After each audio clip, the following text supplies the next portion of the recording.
Okay, so this is from Electrosmith. This should be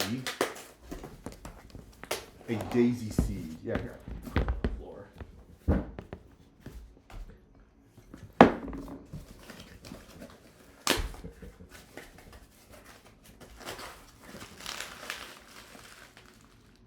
Whoa, okay. I gotta be very gentle.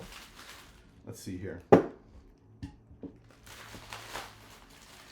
Oh, Lisa, that looks great as I'm unwrapping this. This is awesome. Nice, very nice.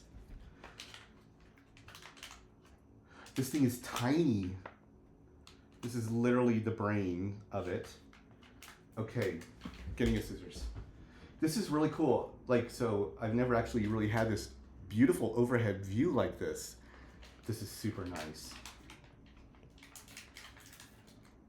I'm wearing my close-up glasses, great. Okay, I'm gonna be really careful not to touch the hardware components here. Jeez. So this is a daisy seed. Isn't that, well, it looks a lot like one of those Arduinos that we were originally working on. Very nice. Okay, so that's literally the brains of the thing, which has all sorts of audio processing stuff. It's like Arduino, but it's made for building like guitar pedals. That's one of the chief things that people use it for. Okay, so meanwhile, the idea is that you can take the daisy seed and use a breadboard and just begin soldering stuff and rounding your wires on that. But me personally, right now, I just want to get into the programming and I want to try out some of my ideas for what would make a good pedal. I want to make a pedal for upright bass players, which, okay, like myself. And so, I don't know, this says Sweetwater. Maybe I'm opening up the wrong one. Okay. Aha, yes. And so what I did was I ordered this thing, yeah, from Cleveland Music Co. in, hey, Cleveland, Ohio. Who would have guessed? Like basically a metal pedal housing to just drop this into. So I don't have to use a breadboard. I don't have to figure out which wires do I need and stuff. I can actually just get the coding right away. So let's see here. This kind of works if I just do this under the camera. Wow. And so what this is supposed to be, I mean, I saw pictures of it, like just like a generic pedal with a bunch of knobs and buttons and things. Look at this off screen. Yep. Oh yeah, the Hothouse digital signal processing pedal kit, pre-assembled. And I know, I'm sorry, that really lost me all sorts of respect and cred from you. But yes, thank you for your purchase. Yes, but I just wanted to, excellent. Cleveland Music Co., very cool. Thank you for your purchase. You know, this is not funded by them. I paid for it. I guess I think you're supposed to make those disclaimers now when you stream. Okay, what do we have here? Oh, this looks really nice. Oh, this looks really nice. And it's heavy, like this is metal.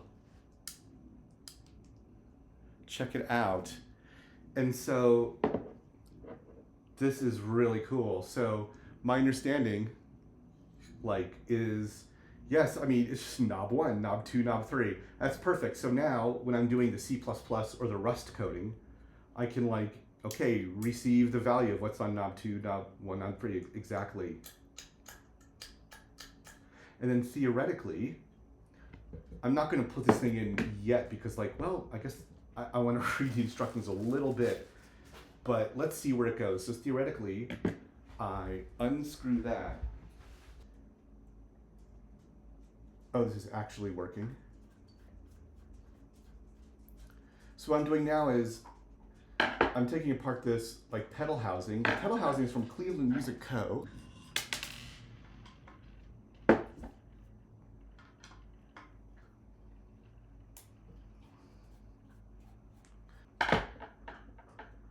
Okay, so the back of this comes off.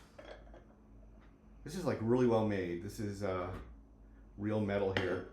Yeah, and y'all can see it actually has, I think these are called headers or something.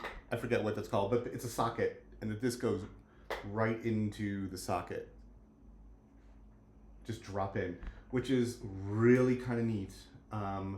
I'm gonna hold off just for a little bit until I do. I don't, because like, well, one thing, I don't even know which way it goes, and usually that's something that's like in the documentation.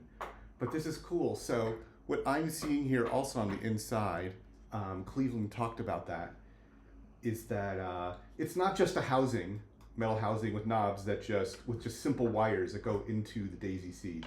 They actually do have some of their own circuitry, and I think it has to do with having a true bypass, maybe. Like, so they actually built a bypass when you disengage, something like that, which is really nice.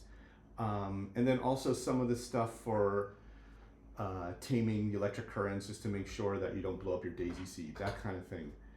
So this just looks so cool in all the possibilities, like. And so I play bass guitar, and you can also upright bass, you can see behind me. And so one of the things I want to do, like for upright bass, like acoustic instruments, when you have a pickup on them, they don't sound very natural. The way to have the most natural sound is to use a microphone. But you can't really use a microphone on a double bass or a violin or anything really. When you're like in a club or you're out playing somewhere, it'll pick up all the noise on the stage usually. So we use a pickup. I think it's called a piezo pickup. I'm not really sure how it's pronounced. So I have an idea to program this to give it a natural sound. You just plug into this pedal, and it uses what's called an IR.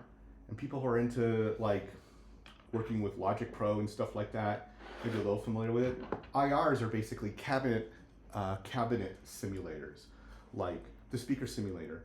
So when you get like fancy guitar pedals that do everything, they'll have, well, I think I'll leave this off for now. They'll have an amp simulator and then a cabinet simulator, and then, hey, it sounds like you're really playing through a full bass amp or guitar amp. But it occurred to me that you can use the cabinet simulator technology to, instead of simulating a guitar speaker cabinet, you can simulate the body of an upright bass, like an acoustic instrument, or the body of a violin. And then I went online, I saw, oh, I didn't invent that idea, people are doing that. But no one's actually making just like a specific pedal just for upright basses.